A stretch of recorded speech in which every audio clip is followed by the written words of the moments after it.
ഈ കൊല്ലം നമുക്ക് ഓണമില്ലാത്തതുകൊണ്ട് വെല്ലിച്ചിനെ വീട്ടിൽ നിന്ന് ഈ ഓണവും കാര്യങ്ങളൊക്കെ ആഘോഷിച്ചേ.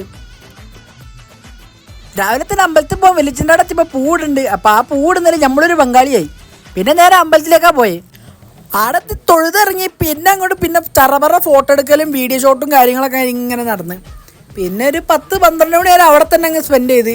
പിന്നെ അത് കഴിഞ്ഞ് നമ്മളെല്ലാണ്ട് ഇറങ്ങി. പിന്നെ ബാക്കി കാര്യങ്ങളൊക്കെ സദ്യയായിട്ട് കഴിഞ്ഞിട്ട് തീരുമാനിക്കാന്ന് വെച്ച്. സദ്യയാണല്ലോ മെയിൻ. അങ്ങനെ നേരെ വെല്ലിച്ചിൻ്റെ വീട്ടിലേക്ക് എത്തിയപ്പോൾ ചേച്ചിയും അളിയനും മോളും ഒക്കെ അവിടെ വന്നിണ്.